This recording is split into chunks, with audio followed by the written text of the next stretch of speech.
Arrestation de l'ancien ministre des Mines, Martin Kabouloulou. Le FCC dénonce un enlèvement et condamne ce qu'il qualifie de terrorisme d'État. Le procureur général près la Cour de cassation, Firmin Vondé, a demandé à l'Assemblée nationale l'autorisation de poursuivre le ministre d'État en charge de la justice, Constant Moutamba, pour présumé détournement. La Chambre basse a mis en place une commission pour ce dossier. Et la grande question est, doit-il démissionner de son poste avant de se présenter justement au niveau de l'Assemblée nationale? Vous aurez plus de détails dans le corps du journal. Bienvenue à cette édition du journal sur la télévision du cinquantenaire. Arrestation de Martin Kabouloulou. Le Front commun pour le Congo dénonce ce qu'il qualifie d'enlèvement de l'ancien ministre des Mines et de son épouse. Dans un communiqué publié ce jeudi, il condamne cet enlèvement d'un éminent membre de son bureau politique et ancien député national. Pour la plateforme politique, il s'agit d'une preuve supplémentaire du terrorisme d'État qui, selon lui, prévaut désormais en République démocratique du Congo. Un communiqué signé par le président du FCC, Raymond Tshibanda. Le Front commun pour les Congo, FCC en sigle, annonce et déplore l'enlèvement à Kinshasa dans la nuit du 21 au 22 mai 2025 de l'honorable Martin Kabouloulou et de son épouse. Une quarantaine d'hommes armés et non identifiés ont en fait éruption dans leur résidence à 3 h du matin et les ont émenés vers une destination inconnue. Les téléphones de M. Kabouloulou ainsi que celui de son épouse ne passent pas. Le FCC dénonce cet enlèvement d'un éminent membre de son bureau politique, ministre honoraire des Mines et ancien député national, une énième preuve du terrorisme d'État qui prévaut désormais en République démocratique du Congo et de la persécution dont ses membres, comme bien d'autres opposants, font de plus en plus l'objet. Le FCC exige la libération immédiate de l'honorable Martin Kabouloulou et de son épouse. Il affirme par ailleurs qu'il tiendra le pouvoir en place responsable d'une éventuelle conséquence que le traitement pour le moins traumatisant réservé à ces deux personnes de troisième âge pourrait avoir sur leur intégrité physique ou leur santé. Fait à Kinshasa le 22 mai 2025 pour le Front commun pour le Congo, Raymond Tshibanda, Tunga Mulongo, président de la cellule des crises. Accusé de détournement de fonds publics, le ministre d'État en charge de la justice, Constant Moutamba, est attendu à la commission de l'Assemblée nationale pour présenter ses moyens de défense. Après interviendra les explications du procureur près la Cour de cassation, Firmin Vondé. Mais quelle est justement la procédure pour le cas d'un membre du gouvernement élu au préalable député national? Nous avons eu au téléphone Maître Willy Wenga pour des explications. D'abord, il faut reconnaître que lorsque un député national ou un sénateur venait à être désigné comme membre du gouvernement, son mandat est suspendu. Et à ce titre-là, il perd d'abord sa qualité de député, sa qualité de parlementaire, et partant, il ne bénéficie plus des avantages liés à cette qualité-là de député. Et le regard juridique vis-à-vis de lui ne peut être que celui réservé aux membres du gouvernement. Ce qu'il faut retenir, c'est qu'en tant que membre du gouvernement, il ne bénéficie pas d'emblée des immunités comme il le serait s'il était resté député national. Et en cas de manquement, en cas de soupçon, en cas de présomption de commission de faits infractionnels, le magistrat compétent pour le poursuivre, pour mettre l'action publique en marche, c'est le procureur général pour la Cour de cassation qui a l'action publique. Et bénéficiant des privilèges et des juridictions, c'est-à-dire un membre du gouvernement étant justiciable devant la Cour de cassation, qui devra le juger au premier dernier ressort, toute poursuite à ce qui les concerne est soumise à un préalable, et ce que nous appelons le principe du préalable. Le préalable consiste pour le procureur général de la Cour de cassation à solliciter de l'Assemblée nationale une autorisation aux fins de poursuite. Cela veut dire que le procureur général avait déjà commencé des enquêtes préliminaires et qu'il considère que les faits mis à charge du membre du gouvernement sont d'une extrême gravité et que pour le permettre vraiment de continuer les enquêtes et l'instruction de manière sereine, il devra solliciter maintenant l'autorisation de l'Assemblée nationale afin de lui permettre d'inviter le membre du gouvernement. Si le procureur général estime qu'il faut saisir la Cour de cassation afin de mettre en accusation devant le juge le ministre poursuivi, il devra de nouveau saisir l'Assemblée nationale pour que celle-ci puisse maintenant autoriser cette poursuite devant le juge et lever l'immunité. La question d'immunité arrive au niveau de la mise en accusation devant le juge du ministre. Mais d'emblée, comme ça, le ministre n'a pas une immunité préalable par rapport aux poursuites préliminaires. Justice internationale, on revient sur la conférence sur le crime d'agression à Accra, où le vice-ministre de la Justice plaide pour le renforcement de la compétence de la CPI en cette matière. Samuel Mbemba Kabouya, qui a présidé une conférence sur le crime d'agression, dénonce une fois de plus l'agression rwandaise. Dans son intervention, Samuel Mbemba Kabouya a souligné que la République démocratique du Congo subit depuis plus de 30 ans une agression manifeste ayant causé plus de 13 millions de morts, sans compter les déplacés internes. Le RDC est vraiment engagé et demande aux États d'Afrique d'aller dans le sens, non pas de perpétuer les préconditions qui ne permettent pas à la CPI de poursuivre les crimes d'agression, mais d'aller dans le sens d'un traitement égalitaire entre les crimes d'agression et les 3 autres crimes internationaux qui en découlent. Présent également, Mylène, au cadre de la Cour pénale internationale, a salué l'implication de la première ministre Judith Suminwa dans cette démarche. Elle a exprimé son soutien à la RDC et dénonce l'irresponsabilité qu'il y aurait à ignorer l'agression dont elle est victime, notamment de la part d'un pays non membre de la CPI. Il serait irresponsable d'ignorer le fait que la RDC est aujourd'hui victime d'une agression par un État qui n'est pas parti au statut de Rome. Cette réalité met en lumière l'urgence et la pertinence de notre travail collectif pour combler les lacunes juridictionnelles et faire en sorte qu'aucun acte d'agression ne reste impuni. Il s'y est de noter que cette conférence marque une étape importante dans la mobilisation internationale en faveur de l'élargissement du mandat de la CPI. Pour la RDC, il s'agit non seulement d'une quête de justice, mais aussi d'un appel à la communauté internationale à reconnaître et à sanctionner l'agression dont elle est victime depuis des décennies. Poursuivant son itinérance humanitaire dans le Tanganyika, la ministre des Affaires sociales, Action humanitaire et solidarité nationale, Nathalie Aziza Mounana, continue sa tournée d'inspection et évaluation des différents sites touchés par les catastrophes naturelles causées par les pluies du 5 au 6 mai, dont la ville de Kalemi et dans d'autres coins de la province. Dans le cadre de sa mission humanitaire dans la province du Tanganyika, mercredi 21 mai 2025, la ministre des Affaires sociales, Action humanitaire, Solidarité nationale, Nathalie Aziza Mounana, est venue constater les dégâts des inondations causées par la rivière Lubuye au site Kichanga, commune de Lukuga, afin d'apporter assistance humanitaire. Un moment d'échange avec les sinistrés, Nathalie Aziza Mounana leur a prêté une oreille attentive.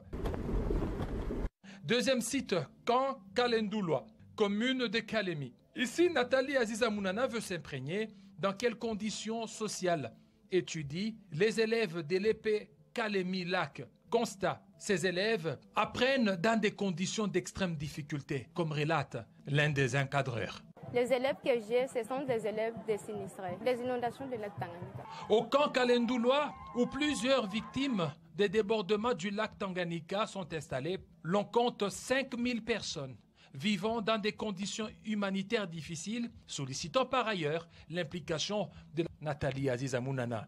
Autre site, quartier Kamukolobondo. Ici, la ministre est venue constater les dégâts des débordements des eaux qui a conduit au déplacement des sinistrés dans différents coins. De là, Nathalie Aziza Mounana s'est dirigée dans la commune du lac Tanganyika, quartier d'Ave, voir comment tout un stade à l'instar de Stade Sendwe, qui a été ravagé par les eaux, et même les écoles et les habitations n'ont pas résisté. Au finish, 3 communes de la ville de Kalemi sont touchées par les inondations. Lukuga, commune du lac, et la commune de Kalemi, venue dans le Tanganyika pour les inondations dans son expérience humanitaire de plus de 36 ans. Au nom de la solidarité nationale, elle est allée au-delà de sa mission d'itinérance. Nathalie Aziza Mounana va se diriger au camp de Kikogo, quartier Katanika, a apporté du réconfort aux déplacés internes des guerres. Nathalie Aziza Mounana reste pleinement engagée à poursuivre les interventions dans des zones affectées, selon les orientations du gouvernement souminois, sous le leadership du chef de l'État, Félix-Antoine Tshisekedi Tshilombo. Dans l'actualité, toujours les membres du syndicat des affaires foncières se sont réunis en assemblée générale à Kinshasa pour examiner les mesures prises par le ministre d'État, ministre des Affaires foncières Akassia Bandoubola. Ce collectif réaffirme sa détermination à accompagner les efforts de réforme engagés à travailler aux côtés d'Akassia Bandoubola pour la matérialisation des objectifs stratégiques du gouvernement en matière foncière.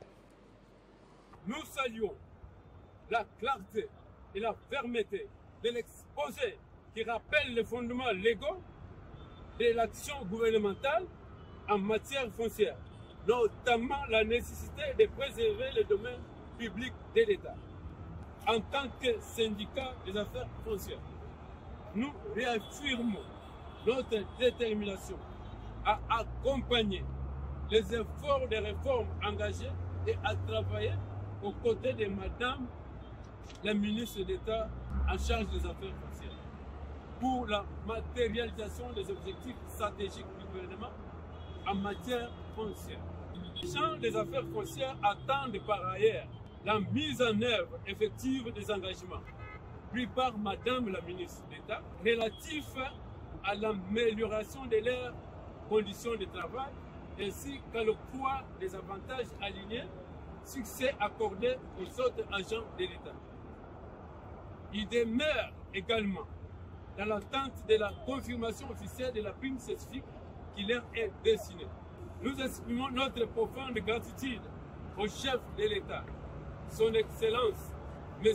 Félix Antoine Tshisekedi Tshilombo, président de la République et chef de l'État, pour sa nomination de Mme Akassia Bandoubola Mbongo au poste du ministre d'État, ministre des Affaires foncières. Nous formulons également le vœu qu'elle soit maintenue à la tête de ce ministère au regard de sa détermination et son engagement en faveur de la réforme du secteur foncier. Considérant que la protection des populations et la préservation de l'environnement urbain sont des priorités non négociables, nous demandons à la population d'éviter d'acheter et de construire n'importe où.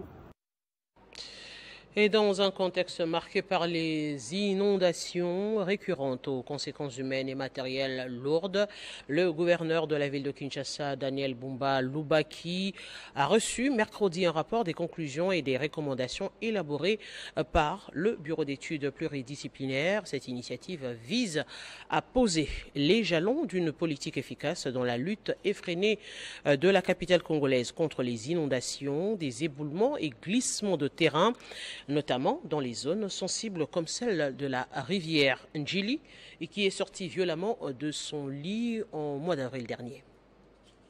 Le gouverneur Daniel Bumba a réceptionné mercredi 21 mai 2025 les conclusions et des recommandations élaborées par une équipe pluridisciplinaire qui s'est penchée sur les causes des inondations qui ont endeuillé dernièrement la ville de Kinshasa.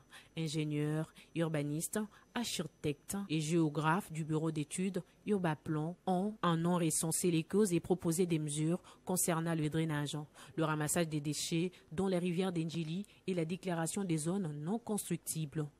Tous ces éléments sont rassemblés dans un dossier représentant les projets d'un document réglementaire couvrant les aspects administratifs et techniques et concernant la rivière Njili, la zone économique et la zone globale des Maluku. On veut les sensibiliser et d'impliquer la population dans les différentes actions. François Laurent, un des dirigeants du cabinet d'études a annoncé la tenue d'un atelier participatif vendredi 23 mai 2025 afin de recueillir leurs propositions et de prioriser les actions à mener. Directeur associé à Urbaplon, Youssouf Samali a pour sa part plaidé auprès du gouverneur pour un travail en synergie, ce qui serait un gage d'efficacité. Et dans le cadre de sa mission d'itinérance à l'intérieur de la province, une délégation des députés provinciaux du Haut-Katanga, conduite par Michel Kaboué, président de l'Assemblée provinciale, s'est rendue il y a près d'une semaine au village Lonchi, situé à la frontière entre la Zambie et la République démocratique du Congo, dans le territoire de Sakania. Une visite qui a permis de collecter des doléances des habitants. Après quelques kilomètres, le convoi des députés provinciaux a marqué un arrêt au village Bonfou afin de présenter ses civilités aux autorités coutumières. La délégation a ensuite poursuivi son itinérance vers Lonchi. Dans quelques localités traversées, les députés provinciaux ont pris le temps d'échanger avec les populations locales afin de s'enquérir de leurs conditions de vie. À leur arrivée à Lonchi, les représentants de l'Assemblée provinciale ont prêté une oreille attentive aux nombreuses doléances des habitants. Ces plaintes concernaient principalement l'absence d'infrastructures de base, pénurie d'écoles, des centres de santé, d'accès à l'eau potable et surtout l'absence d'œuvres sociales de la part de l'entreprise Sabwe Mining, pourtant solidement implantée dans cette zone riche en ressources naturelles. Face à ces doléances, le président de l'Assemblée provinciale a tenu à rassurer la population quant à la prise en charge de certaines revendications. Il l'a encouragé à faire preuve de patriotisme et à soutenir les efforts du chef de l'État engagé pour le retour de la paix au pays. À la demande des habitants, une délégation composée des représentants de la société civile, des syndicats et d'associations socioculturelles a accompagné les élus jusqu'au siège de l'entreprise Sabwe Mining où une séance de travail a été organisée avec le responsable de la société. Lors de cette rencontre, les échanges ont essentiellement porté sur l'amélioration des conditions du travail et en particulier sur la révalorisation salariale des employés de cette entreprise minière. Il y aura donc l'évaluation des cahiers de charges. Nous voulons palper des doigts les réalisations de Sabwe Mining. Nous voulons aussi contrôler les salaires et l'entreprise nous a promis, le DG lui-même, qui va vraiment beaucoup améliorer les conditions de travail donc, de nos compatriotes. Une mission de suivi sera dépêchée dans les tout prochains jours afin de veiller à la mise en œuvre effective des résolutions prises lors de cette visite. Et venons-en au rappel des principaux titres. Arrestation de l'ancien ministre des Mines Martin Kaboué-Loulou, le FCC dénonce un enlèvement et condamne ce qu'il qualifie de terrorisme d'État. Ils l'ont dit dans un communiqué publié ce jeudi. Le procureur général près la Cour de cassation, Firmin Vondé, a demandé à l'Assemblée nationale l'autorisation de poursuivre le ministre d'État en charge de la Justice, Constant Moutamba, pour présumé détournement. La Chambre basse a mis en place une commission pour ce dossier. La grande question est, doit-il démissionner de son poste avant de se présenter? Eh bien, les détails, vous les avez eus avec Maître Willy Wenga. Ce journal est complètement terminé. Merci de votre attention soutenue à Télé 50 et avec moi on se retrouve déjà demain pour le grand plateau Ça fait débat. À très bientôt.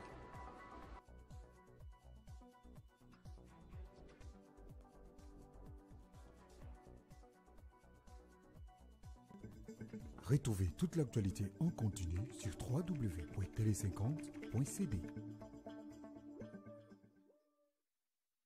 La cellule d'exécution des financements en faveur des États fragiles, agence d'exécution du gouvernement pour la mise en œuvre du PDL 145 territoires dans la province du Maïnombe, a pris connaissance avec stupéfaction par voie de presse du dépôt d'une plainte par un avocat se déclarant conseil de l'entreprise Ascat SRL. La CFEF estime que cette action est une diversion qui vise à discréditer le PDL 145 territoires, l'agence, et à saboter les efforts déployés pour la relance et l'achèvement des travaux dans la province. À cet égard, la CFEF a apporté les précisions suivantes en rapport avec les dossiers.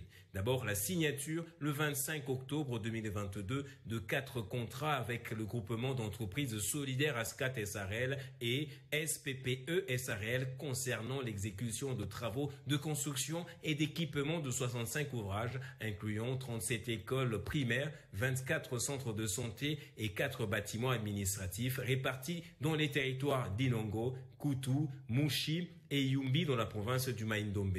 Près de 2 ans après le début des travaux, seul un ouvrage sur les 65 prévus, en l'occurrence l'école primaire Tolo 1 à Kutu, a été provisoirement réceptionné. Compte tenu du phasage entre l'exécution physique et financière des travaux, de l'arrêt des chantiers sur la majorité des sites et de l'accumulation des dettes par le groupement, l'autorité contractante a été contrainte de suspendre tout paiement jusqu'à la justification totale des fonds et de mettre en place des mesures coercitives de mise en régie contrôlée des contrats des travaux conformément aux clauses 12.3 et 49.5 des cahiers des clauses administratives générales des contrats. Le diocèse d'Inongo a été désigné en qualité de régisseur chargé de la supervision de l'exécution des travaux. Suite aux états des lieux réalisés par le régisseur, ce dernier a soumis à la CFEF le 3 mai 2025 un plan d'action opérationnel. Ce plan a été transmis le 15 mai 2025 au groupement ASCAT SARL, SPPE SARL pour examen après revue de la mission de contrôle.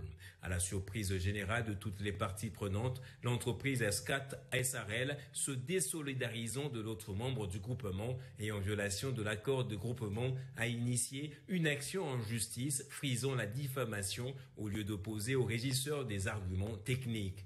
La CFEF demeure déterminée à poursuivre l'exécution des travaux et à achever les ouvrages en régie contrôlée par l'intermédiaire des régisseurs désignés afin de livrer à la population les infrastructures promises par le chef de l'État. La CFEF tient à rappeler à l'entreprise ASCAT SARL que toute obstruction à cette décision entraînera la procédure de résiliation des marchés et le recouvrement des sommes non justifiées à ce jour, conformément à la loi relative aux marchés publics.